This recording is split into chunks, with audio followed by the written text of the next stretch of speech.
Në tonë kohën,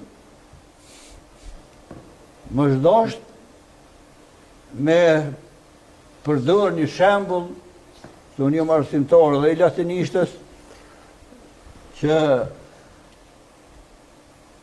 Ezopi e përshkruan një element, një kundërthonje mes djalit dhe nonës.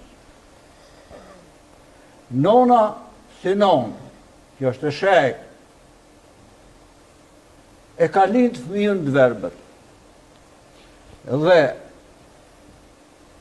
mosmarrveshjen mes tyre vjen deri aty, sa që nona nuk ka belo më e madhe se me qenë njeriu i verbet. Nona i thot djalit, biro, nuk është tragedi që të kom lind verbet, po është tragedi që po rren. E thash, këta tre priftat, edhe ky historiani, tonë kohën rrejtën. Pse?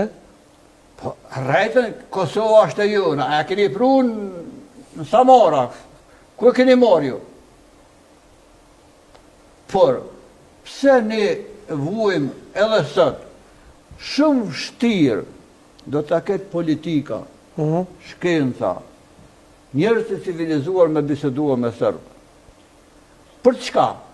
Për arsye se Evropa e ka lazdrua Serbinë, tu mundue me përdor si një lloj moshe, herë fronta kundër Gjermanisë, Rusia kundër Gjermanisë dhe Francës, herë kundër Bullgarisë, armiqësitë me serbëve dhe bullgarëve janë më të mëdha se me neve.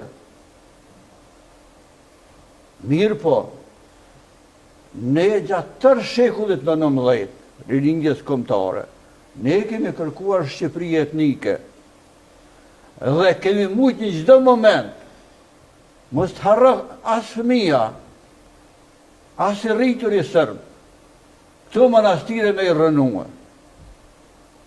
E pse kanë ekzistuar?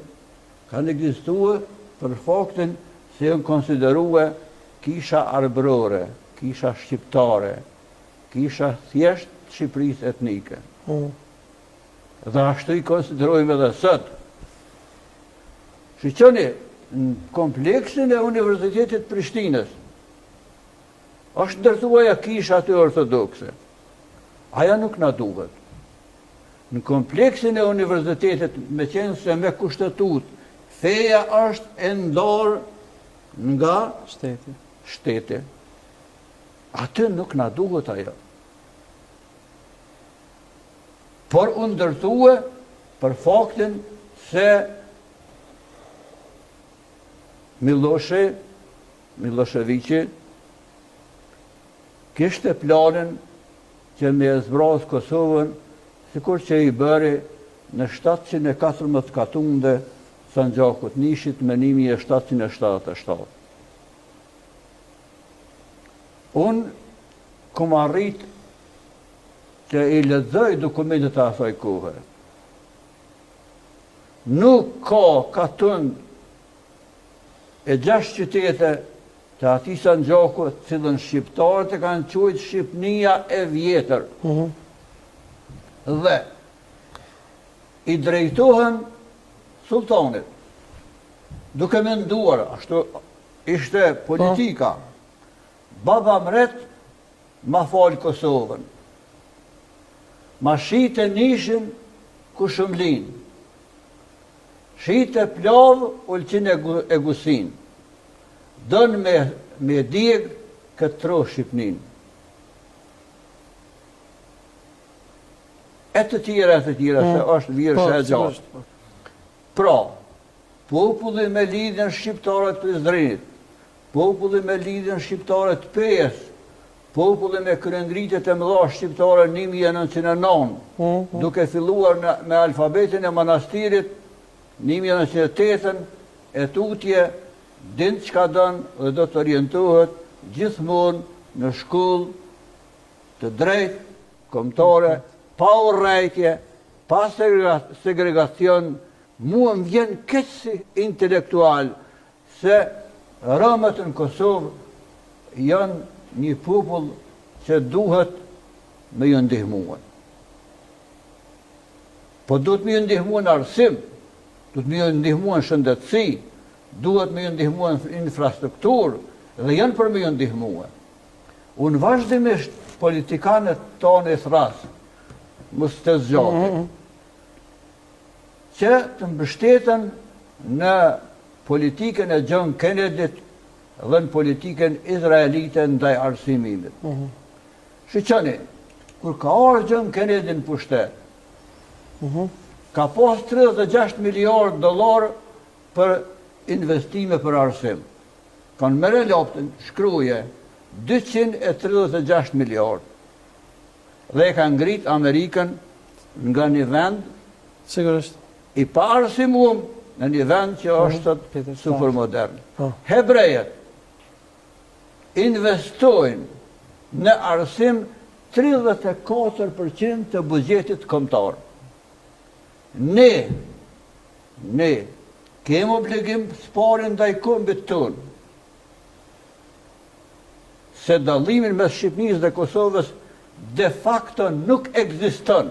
Ne jem një komb, një gjuhë, një alfabet, një shkollë.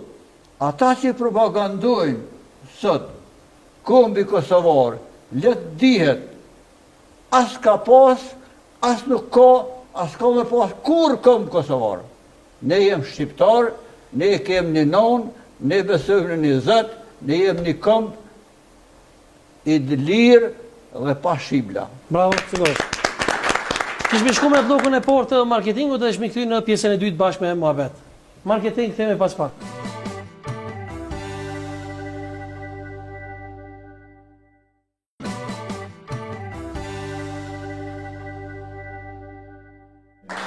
Jemi këthy të blokut të parë të marketingut bashkë me ta musafirë që në kanë dëru vërtet sonte dhe që po e diskutojmë manastirin e Deçanit. Me që jemi këtu tek manastiri e Deçanit, të armiku shekullori shqiptarëve. Atë Nikull, çfarë mendon kush ka qenë armiku shekullori shqiptarëve ndër shekuj?